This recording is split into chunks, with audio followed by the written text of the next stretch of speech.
गांव में मंगला नाम की एक औरत अपने पति मुरारी के साथ रहती थी। मंगला और उसका पति मुरारी दोनों एक समोसे का ठेला चलाते थे। मंगला बहुत ही बढ़िया और स्वादिष्ट समोसे बनाती थी। गांव के सभी लोग मंगला के ठेले से ही समोसा लेकर खाते थे। मंगला 5 समोसे देना। मंगला दीदी 2 समोसे मुझे भी दे देना। कुछ भी कहो मंगला, ऐसे समोसे इस पूरे वीरपुर गांव में कोई नहीं बनाता। वाह वाह वाह वाह। मंगला और मुरारी दोनों मिलकर अच्छा कमा लेते थे। 590 और ये 10 रुपए, पूरे 600। सुनो, बस ऐसे ही हम पर लक्ष्मी जी की कृपा होती रहे। हमारी कमाई बहुत ही अच्छी हो रही है। सब तुम्हारे हाथों के बने समोसों का ही तो कमाल है मंगला। सुनो, कल जल्दी उठ जाना। समोसे बनाने का सामान खत्म हो रहा है, जल्दी मंडी हो आएंगे, क्योंकि टाइम पर समोसे बनाकर ठेला भी तो लगाना है। ठीक है, तुम मुझे जल्दी उठा देना। अगले दिन मंगला और मुरारी दोनों समोसे का सामान लेने मंडी जाते हैं। भैया, सबसे बढ़िया वाले 20 किलो आलू कर दो। ये 30 रुपए किलो वाला आलू है, ये कर दूं?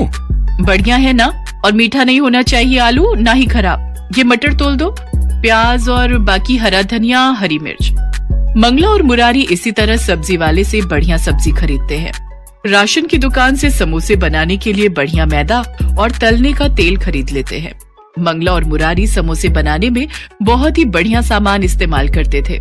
शायद यही वजह थी कि उनके समोसे बहुत ही ताजे और स्वादिष्ट लगते थे। मंगला की जिंदगी में सब कुछ अच्छा चल रहा था। ऐसे ही एक दिन, सुनो जी, सामान लेने मंडी नहीं चल रही क्या? अरे भूल गई, आज शहर से मेरा दोस्त रघु अपनी पत्नी के साथ आ रहा है। हाँ, मैं तो भूल ही गई। एक काम करो, सामान मैं खरीद लाती हूँ। कभी पीछे से आ जाए तो तुम तो घर पर होगे, और सामान लाना भी जरूरी है। कल ठेला कैसे लगेगा फिर? मुरारी घर पर ही रुक जाता है और मंगला सामान खरीदने चली जाती है। मंगला जब सामान खरीद कर वापस घर, रघु और उसकी पत्नी आए हुए थे। मंगला उन्हें खाना पीना करवा कर समोसे बनाने का सामान खोलकर रखने लगी। अरे आप लोग इतना महंगा सामान खरीद कर समोसे बनाते हो, इससे आपको क्या बचत होती होगी?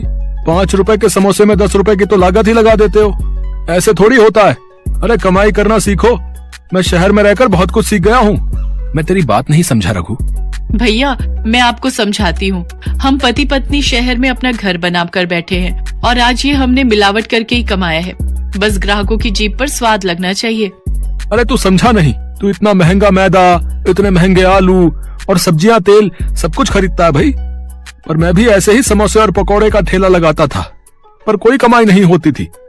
फिर मैंने शहर जाकर देखा कि सस्ता सामान लगाकर भी उतनी ही कमाई होती है जितना कि महंगा लगाकर। हाँ, सबसे घटिया मैदा और सूजी खरीदो और शाम के समय मंडी जाओ जहाँ सब्जियां छट जाती हैं, वो सस्ते में खरीद लेता हूँ। अब कोई खराब थोड़ी होता है सामान, बस थोड़ा पुराना ही तो होता है। ग्राहक कौन सा देख कर आया है? कितनी दुकानों पर सामान खरीद कर खाते हैं, अपने ऊपर कोई बात थोड़ी आती है।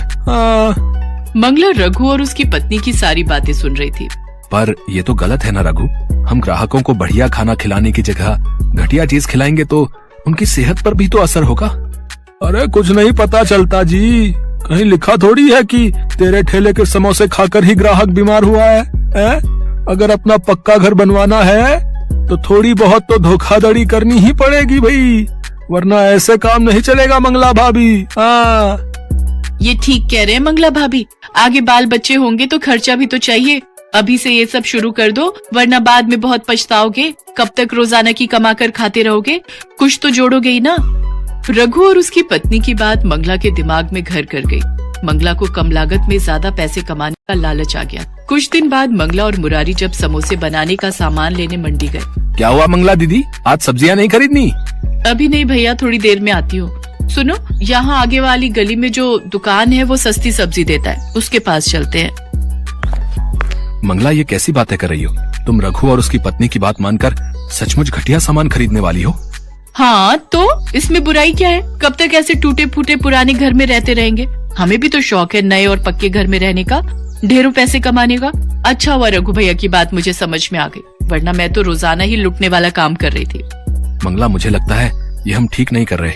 कहीं ऐसा ना हो इस लालच का नतीजा बुरा निकले। अभी तुम चुप रहो, मुझे सामान खरीदने दो। गया भैया, वो सस्ता वाला मैदा कौन सा है वो दिखाना जरा। सबसे सस्ता वाला दिखाना। हाँ, तेल कौन सा है खुला जो सस्ता मिल जाए? मैं समझ गया तुम कौन से तेल और मैदे की बात कर रही हो। अभी रुको, मैं अंदर से लेकर आया है। दुकानदार अंदर गोदाम में से कुछ मैदे और आटे के कट्टे साथ में तेल की बोतलें लेकर आता है। भैया, इस मैदे में तो घुन लग गई है। अब सस्ती चीज लोगे तो थोड़ी बहुत खराब तो मिलेगी ही भैया। अरे कहाँ घुन लगी हुई है, अभी घर जाकर इसे अच्छे से छान लूंगी, सारे कीड़े खत्म हो जाएंगे। मंगला के मन में तो लालच आ चुका था। अब उसे ज्यादा से ज्यादा पैसे कमाने थे, इसलिए उसने मुरारी की बात को हल्के में ले लिया। मंगला उस पुराने सामान से समोसे तैयार करती है और शाम के समय ठेला लगाने बाजार में पहुंचती है। लोग तो मंगला के समोसे खाने के लिए पहले से ही भीड़ लगाकर रहते थे। कुछ ही देर में मंगला के सारे समोसे बिक जाते हैं। मंगला बहुत खुश थी क्योंकि आज कम लागत में उसकी कमाई ज्यादा हुई थी। आज तो कल से भी दुगने पैसे बच गए। देखा, रघु भैया शहर में रहते हैं, उन्हें सारी जानकारी है। हम दोनों तो इतना महंगा सामान इस्तेमाल करके लुट रहे थे। अब देखना, मैं रोजाना ही दुगने पैसे कमाऊंगी। कल इससे भी सस्ता सामान खरीद कर लाऊंगी। मंगला सस्ता और घटिया सामान खरीदकर समोसे बनाने लगी। धीरे धीरे गांव के कुछ लोग बीमार पड़ने लगे। किसी को कुछ भी समझ में नहीं आ रहा था कि लोग बीमार क्यों पड़ रहे हैं। तभी एक दिन पुलिस उस दुकानदार को पकड़ लेती है जो गांव में खाने पीने की दुकान और ठेले वालों को खराब सामान बेचा करता था। हाँ भाई, कौन कौन से खाने पीने की चीज बनाने वाले दुकानदार हैं और ठेले वाले भी, जिन्हें तो ये पुराना सामान बेचता है, जिस कारण गांव के लोग बीमार पड़ने लगे हैं भाई। अब मैं सबके नाम बताता हूँ मालिक। दुकानदार घबराकर सबके नाम बता देता है और उन नामों में मंगला और मुरारी का नाम भी शामिल था। मंगला और मुरारी को पुलिस पकड़ लेती है। मंगला आज सचमुच बहुत पछता रही थी क्योंकि उसने किसी के कहने पर अपना बसा बसाया काम खराब कर लिया, और वो भी थोड़े से पैसे कमाने के लालच में। इस कहानी से हमें यही शिक्षा मिलती है कि हमें कभी भी लालच नहीं करना चाहिए और दूसरों की बातों में कभी भी नहीं आना चाहिए।